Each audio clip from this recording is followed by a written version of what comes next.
विधानसभा के सत्र का कुल मिलाकर जो हासिल आया वो ये आया कि माननीय विधायक गणों की और पूर्व विधायकों की आय में कुछ इजाफा हुआ है। ये समाचार पत्रों के माध्यम से, क्योंकि आधिकारिक रूप से तो अभी किसी ने बाहर नहीं कहा है, लेकिन समाचार पत्रों के माध्यम से और सोशल मीडिया के माध्यम से ये जानकारी मिली है कि करीब 1.25 लाख के करीब वर्तमान विधायक गणों को और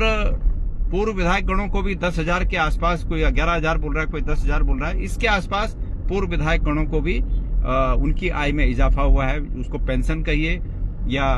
उसको पेट्रोल भत्ता कहिए, जो विभिन्न मदों में 1.25 लाख,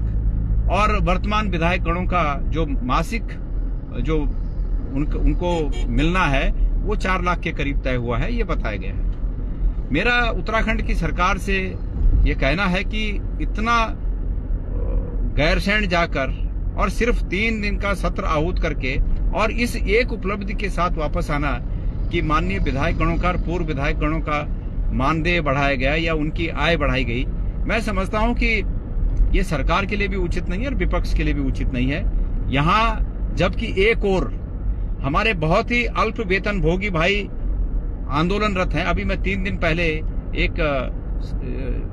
पेयजल विभाग के जल संस्थान के हमारे जो भाई हैं जो काम करते हैं, दैनिक वेतन भोगी हैं या ठेकेदारों के अंतर वेतन लेते हैं, मुझे बता रहे थे कि 6,000 और 7,000 में वो नौकरी कर रहे हैं। जिस प्रदेश में 6,000 और 7,000 में परिवार पालने के लिए लोग बाध्य हों, ऐसे में जबकि मैंने जल संस्थान की बात की, उपनल के तमाम मुझे लगता है 25 से 30,000 ऐसे कर्मचारी हैं जो बहुत ही अल्प वेतन में अपनी सेवाएं दे रहे हैं और 15-15, 20-20 साल जिनको नौकरी करते हो गए हैं। मैं समझता हूं कि उनका पूरी जिंदगी उनकी लग गई है। और ऐसे में माननीय विधायक गण और पूर्व विधायक गणों का वेतन बढ़ा देना, मैं समझता हूं कि उन्हें चिढ़ाने जैसा है। जहां एक और आपदा में अभी तक जो एक 5,000 की आतुक सहायता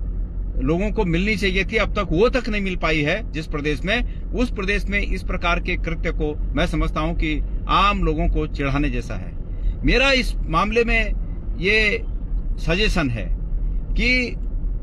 ठीक है, पैसा सबकी आवश्यकता है और मैं ये भी मानता हूं कि जो सार्वजनिक जीवन में या जो राजनीतिक जीवन में लोग होते हैं उनके पास तमाम खर्चे होते हैं, ये भी सच है। लेकिन इस बात के लिए, लोगों के विश्वास को बनाए रखने के लिए, जिस प्रकार से अन्य बातों को, अन्य कर्मचारियों की तनख्वाह बढ़ाने के लिए या इसके लिए कोई आयोग होता है, इसी प्रकार का कोई नियामक जैसा आयोग माननीय विधायक गणों की तनख्वाह या उनकी उपलब्धियां बढ़ाने के लिए भी इस प्रकार का कोई आयोग बनना चाहिए। ये संदेश नहीं जाना चाहिए कि खुद की तनख्वाह खुद ने बढ़ा दी और खुद को अधिकार है कि अपनी तनख्वाह बढ़ा सकें या अपनी आय बढ़ा सकें। मैं इसमें सिर्फ राय दे सकता हूं और ये कह सकता हूं कि जिस प्रदेश में इतने 6 और 8,000 रुपए में लोग नौकरी कर रहे हों, अपना परिवार पाल रहे हों, जिस प्रदेश में आपदा में जिन लोगों का सब कुछ छिन गया उनको बांटने के लिए सरकार के पास पैसा न हो, ऐसे प्रदेश में पूर्व विधायक के रूप में जो बड़ा हुआ, जो मुझे पूर्व विधायक के रूप में जो सबको बढ़ा, मुझे भी बड़ा होगा, तो मैं माननीय हमारी विधानसभा के अध्यक्ष को एक पत्र लिख रहा हूं जिसमें मैं ये उनसे उम्मीद करूंगा कि मुझे ये बढ़ा हुआ बिल्कुल नहीं चाहिए। ऐसे में जबकि लोग परेशान हों, ऐसे में ये बढ़ा हुआ वेतन या भत्ता या पेंशन जो भी उसको कहें, वो लेने से मेरी अंतरात्मा मुझे कचोटती है। और